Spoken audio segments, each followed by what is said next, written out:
Modul 1.1 Kesimpulan dan Refleksi dengan saya Siti Sylvia Khairunisa.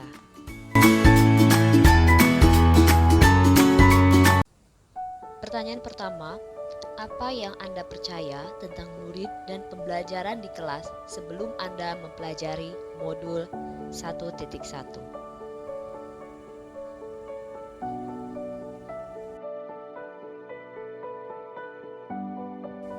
Seperti yang kita ketahui, murid adalah objek sentral dalam pendidikan. Pemikiran saya sebelumnya, pertama, taat peraturan tanpa kompromi. Murid harus mematuhi peraturan yang telah ditentukan guru tanpa ada kesepakatan dari murid itu sendiri. Setiap peraturan dibuat sama setiap tahunnya, bahkan murid tidak diberikan kesempatan untuk memberikan saran terkait peraturan sekolah maupun kelas.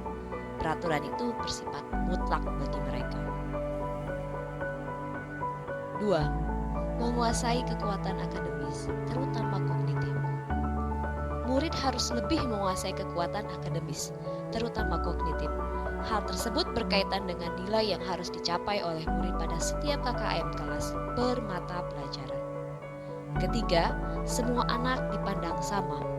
Semua anak dipandang sama yaitu dipandang memiliki pemahaman dasar kognitif yang sama, gaya belajar yang sama, minat yang sama, sehingga perlakuan model pembelajaran diberikan sama pula.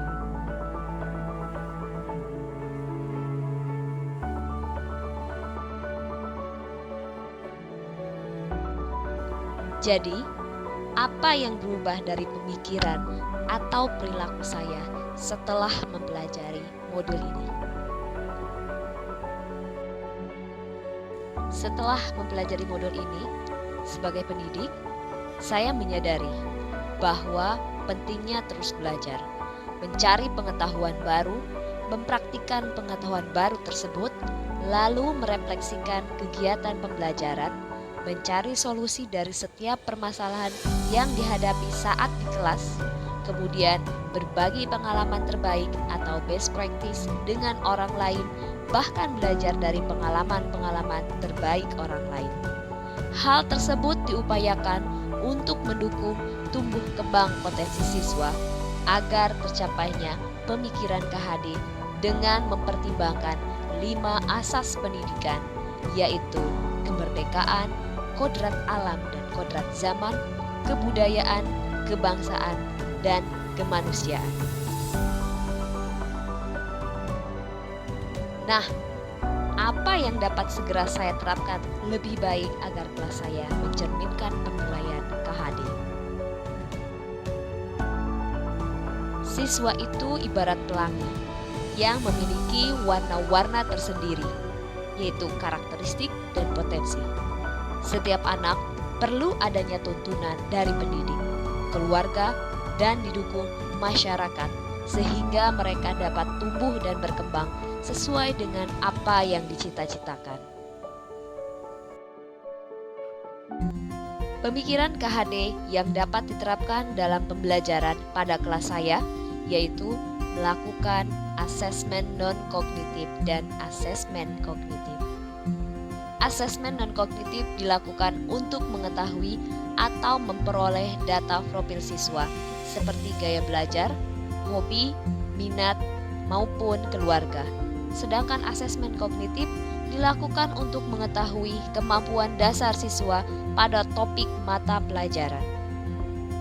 Kegiatan ini perlu dilakukan di awal pendidikan dimulai, agar mereka dapat diberikan dukungan, fasilitas, dan bimbingan yang tepat. Menuntun anak sesuai dengan potensi dan karakteristik mereka, yaitu kodrat alam, dan didukung dengan metode, sumber, alat, atau media pembelajaran terbarukan sesuai dengan keadaan lingkungan hidupnya, yaitu kodrat zaman, merupakan salah satu layanan kita untuk kepentingan anak, menghamba pada anak. Tidak memperlakukan anak sama di setiap masanya, karena pendidikan bersifat dinamis, perlu adanya perubahan dan pembaruan, namun tetap mempertahankan nilai-nilai sejarah, budaya, agama, dan kemanusiaan. Pendidikan itu harus memanusiakan manusia agar mampu menjadi manusia seutuhnya. Manusia yang religius, berakhlak mulia, berakal, dan berkeadaban. Pemikiran Ki Hajar Dewantara. Pendidikan merupakan tempat melatih dan mengembangkan nilai-nilai kebudayaan untuk membentuk peradaban.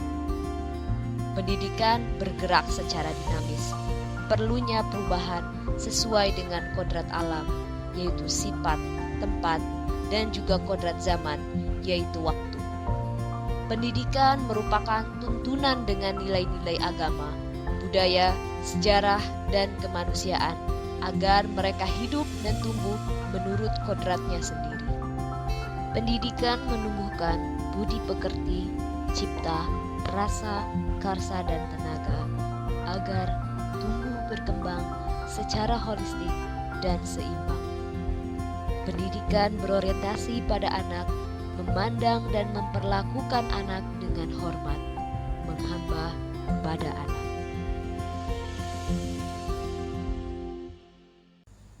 Dapat disimpulkan bahwa pendidikan yaitu menuntun segala kodrat yang ada pada anak-anak agar mereka dapat mencapai keselamatan dan kebahagiaan yang setinggi-tingginya, baik sebagai manusia maupun sebagai anggota masyarakat. Relevansi filosofi KHD dengan pendidikan saat ini yaitu kodrat keadaan, kodrat alam, dan kodrat zaman. Prinsip perubahan yang terdiri dari asas trikon yaitu kontinuitas, mempelajari sejarah, konvergensi, memanusiakan, dan konsentris, menghargai keragaman.